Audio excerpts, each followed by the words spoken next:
Dear students, welcome है आप सभी का आपके अपने चैनल स्टडी विथ आरसी में। स्टूडेंट्स, आज के इस क्लास में हम लोग करने वाले हैं क्लास 12 का पॉलिटिकल साइंस का चैप्टर सेकंड, जिसका नाम है सत्ता के वैकल्पिक केंद्र। ठीक है, इसके हम लोग शॉर्ट क्वेश्चंस आज देखने वाले हैं। इसके हम लोगों ने एमसीक्यू देख लिए थे। ठीक है, तो आज के इस क्लास में हम लोग इसके शॉर्ट क्वेश्चन देखेंगे। तो एक एक करके सारे क्वेश्चंस को देखना शुरू करते हैं और समझते चलते हैं। हो सके तो आप लोग इसे नोट डाउन भी करते चलिएगा। तो चलिए फर्स्ट क्वेश्चन देखते हैं।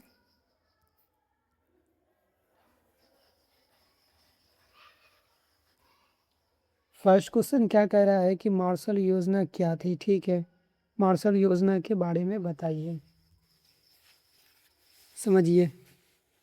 मार्शल योजना क्या थी, तो यह दूसरे विश्व युद्ध, ठीक है, तो दूसरे विश्व युद्ध का कार्यकाल क्या था, तो 1914 से लेकर के 1918 तक ये कार्यकाल चला था। ठीक है, तो इसमें क्या हुआ था कि यूरोप की जो अर्थव्यवस्था थी वो डाउन चली गई थी। ठीक है, तो इसी को सुधारने के लिए इसका दोस्त कौन, अमेरिका, इसको सपोर्ट किया। ठीक है, तो जब इसको ये सपोर्ट किया तो इसी का नाम क्या रख दिया गया, तो इसी का नाम मार्शल योजना रख दिया गया। ठीक है, इसी के अर्थव्यवस्था के पुनर्गठन के लिए ज़बरदस्त मदद की, जिसे मार्शल योजना के नाम से जाना जाने लगा।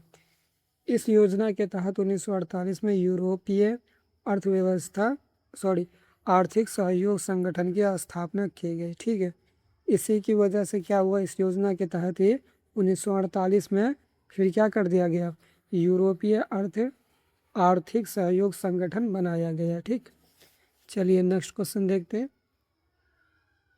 ये जो फ्लैग आपको दिख रहा है, ये आपको बताना है कि कौन से कंट्री का फ्लैग है ये।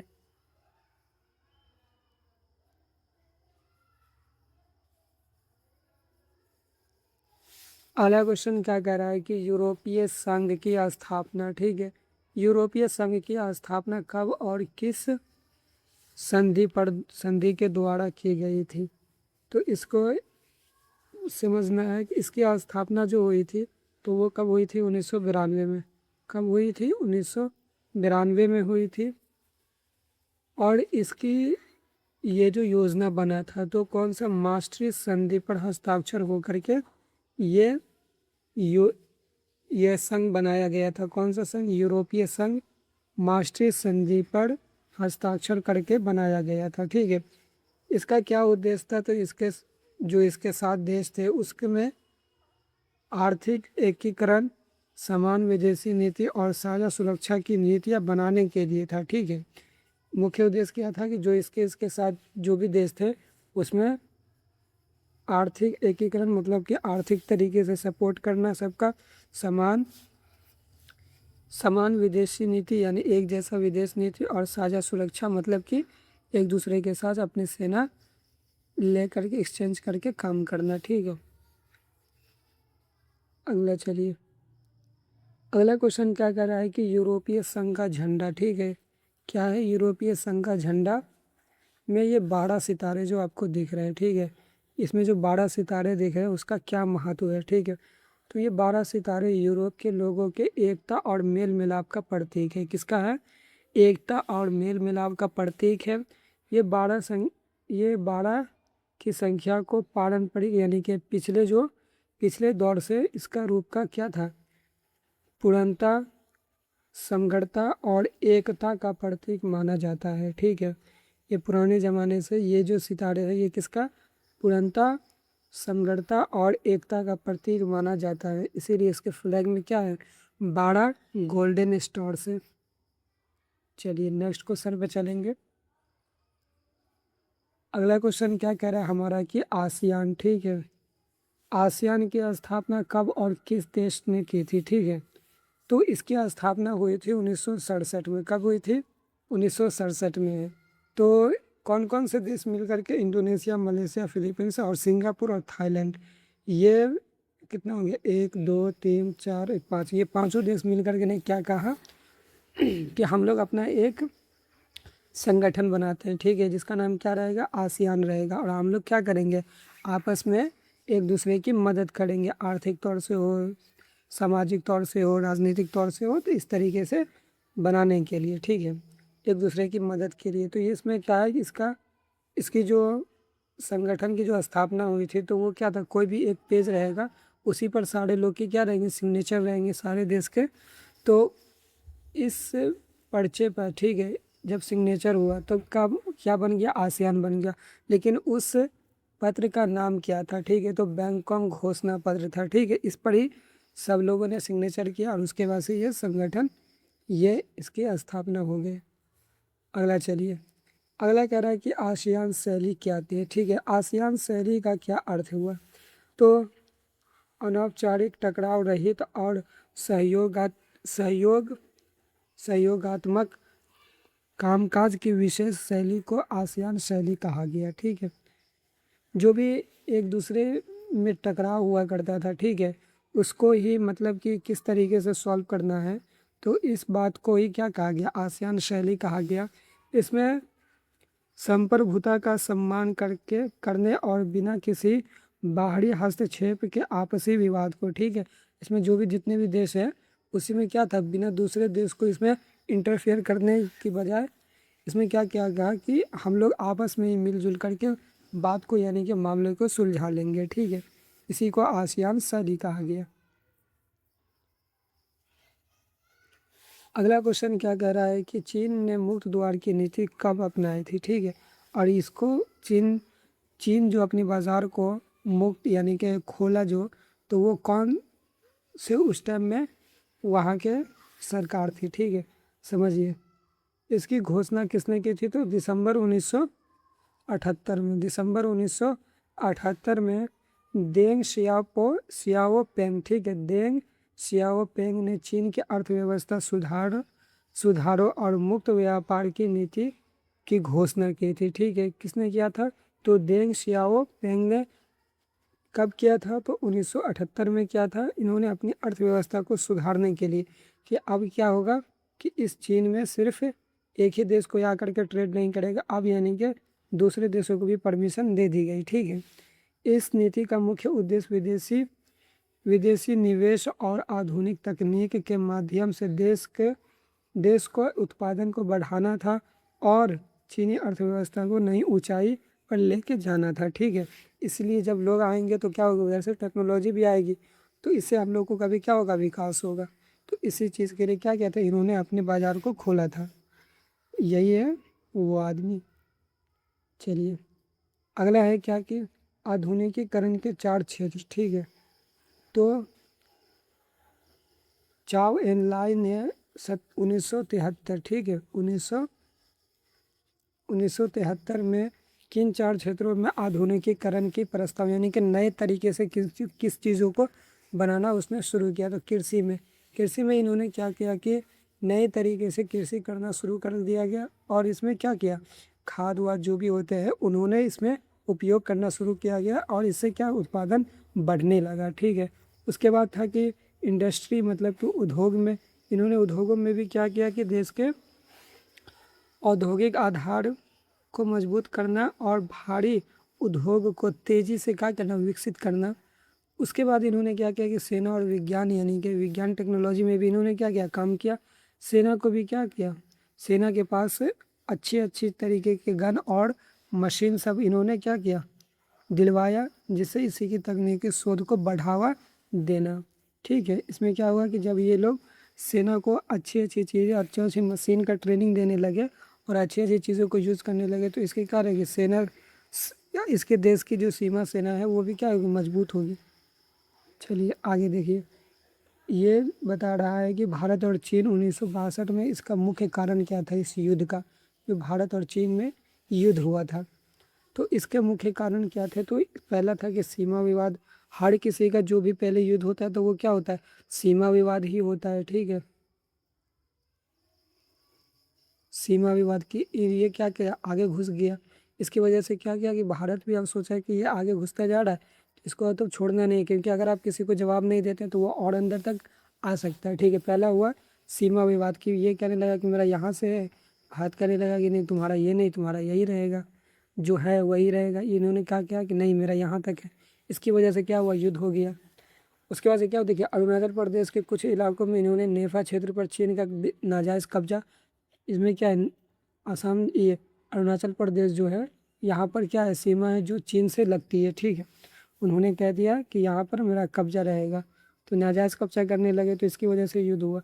उसके बाद लद्दाख, ठीक है, इस साइड में जो लद्दाख है, ठीक है, एक इधर जो लद्दाख है, ठीक है, तो इन्होंने यहाँ भी घुसना शुरू कर दिया, जहाँ अक्साई चीन के क्षेत्र पर चीन द्वारा अवैध कब्जा और सड़क निर्माण के लिए यहाँ पर क्या किया, यहाँ पर लद्दाख में इन्होंने सड़क बनानी शुरू कर दी, ठीक है। तो इसकी वजह से भी क्या हुआ, ये युद्ध पनप गया। अगला समझिए, अगला क्या कह रहा है कि लुक ईस्ट व एक्ट ईस्ट की नीति क्या थी, समझिए। लुक ईस्ट की नीति इन्होंने भारत के द्वारा 1991, ठीक है, 1991 में भारत द्वारा इस नीति को शुरू की गई थी, ठीक है। इसका उद्देश्य क्या था कि एशियाई देशों के साथ संबंधों को फिर से मजबूत करना था, ठीक। जो भी एशियाई देश हैं उसके साथ क्या करना था, अपने आप को मजबूत करना था, ठीक है। उसके साथ जो ट्रेड करके, उसके साथ अच्छा मेल मिलाप बना करके, अच्छी बातचीत रख करके क्या करना था, मजबूत करना था। इसी को फिर क्या कर दिया गया कि एक्ट ईस्ट में बदल गया। 2014 में इस नीति को अधिक आक्रामक और गतिशील बनाकर एक्ट ईस्ट नीति का नाम दे दिया गया, ठीक है। इसका उद्देश्य क्या था कि जैसे कि आसियान, ठीक है, इस नीति भारत द्वारा इस नीति को अपनाने का मुख्य उद्देश्य यह था कि जैसे आसियान में चीन, जापान और दक्षिण कोरिया जैसे पूर्वी एशियाई देशों के साथ मजबूत आर्थिक सुरक्षा और रणनीति संबंधों को स्थापित करना था, ठीक है। चलिए समझ में आए, आगे देखते हैं। अगला क्वेश्चन क्या कह रहा है कि हन नदी पर चमत्कार। हन नदी पर चमत्कार बोला जाता है, जैसे ये समझिए ये साउथ कोरिया, ठीक है, तो यहाँ पर से एक नदी निकलती है जिसका नाम क्या है, हन नदी, ठीक है। हन नदी पर चमत्कार इसलिए बोला जाता है कि ये साउथ कोरिया में है, और साउथ कोरिया की जो राजधानी है कौन है, सियोल, ठीक है। तो सियोल जो राजधानी है इसकी, तो इसी के बीच से निकलती है कौन, हन नदी। और जब यानी कि ये साउथ कोरिया विकसित करने लगा तो इसी को लोगों ने क्या नाम दे दिया कि हन नदी पर चमत्कार। इन्होंने बहुत तेज़ी से अपने आप को डेवलप किया। देखिए 1960 से 1970 के दशक में दक्षिण कोरिया के असाधारण और बहुत तेजी आर्थिक विकास को हन नदी पर चमत्कार कहा जाता है, ठीक है। इस विकास ने युद्ध के तबाह हुए गरीब देश को दुनिया का प्रमुख औद्योगिक और तकनीकी महाशक्ति में बदल दिया। इससे पहले इन्होंने क्या, साउथ कोरिया के साथ इसका युद्ध भी हुआ था, ठीक है, सॉरी नॉर्थ कोरिया के साथ। तो इसमें भी क्या हुआ, उसके बाद युद्ध होने के बाद भी इन्होंने अपने आप को डेवलप कर लिया बहुत ही जल्दी, ठीक। समझिए कि इसका जो युद्ध ख़त्म हुआ था वो 1953 में जा कर के ख़त्म हुआ था, ठीक है, क्योंकि ये 1960 से 1980 के दशक में इन्होंने क्या कर लिया, फिर से अपने आप को विकसित कर लिया। चलिए आगे देखिए, अगला क्या कह रहा है कि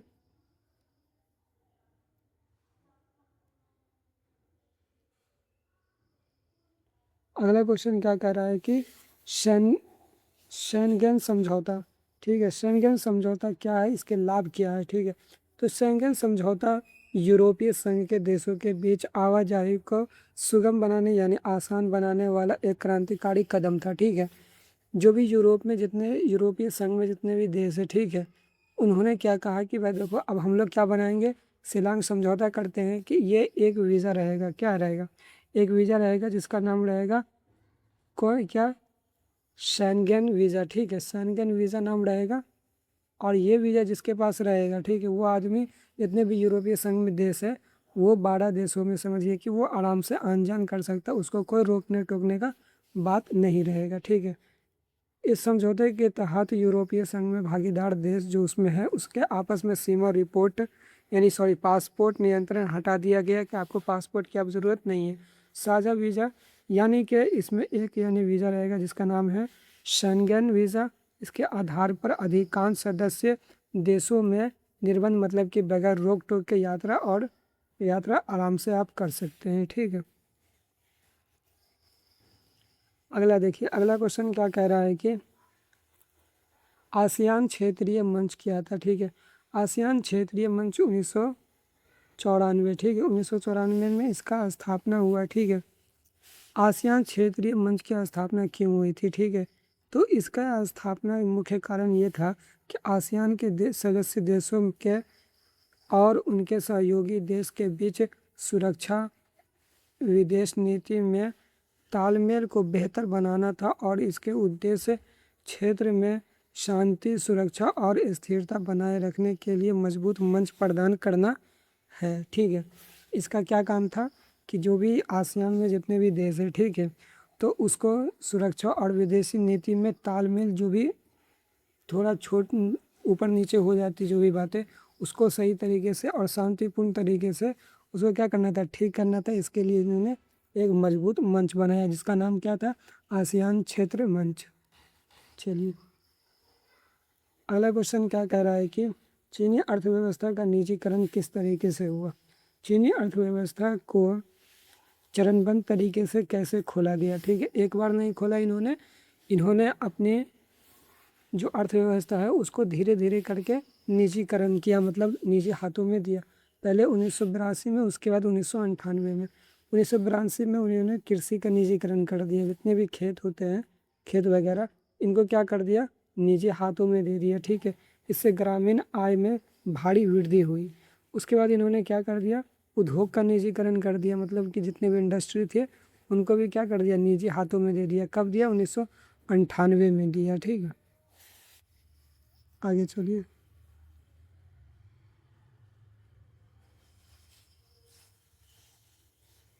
अगला क्वेश्चन क्या कह रहा है कि जापान और ओईसीडी क्या थे। जापान ओईसीडी का सदस्य कब बना, तो ये कब बना, 1964 में इन्होंने जापान जो है वो ओईसीडी का सदस्य बना। ओईसीडी मतलब कि आर्थिक सहयोग तथा विकास संगठन, ओईसीडी का सदस्य बना। कब, 1964 में। जापान एक आर्थिक पुनरुत्थान और वैश्विक औद्योगिक शक्तियों की सूची में उसके प्रवेश का एक मील का पत्थर साबित था, ठीक है। ये एक मील का पत्थर था, मतलब कि मील का पत्थर मतलब बहुत ही कीमती। अगला क्या कह रहा है कि साझा मुद्रा यूरो, ठीक है।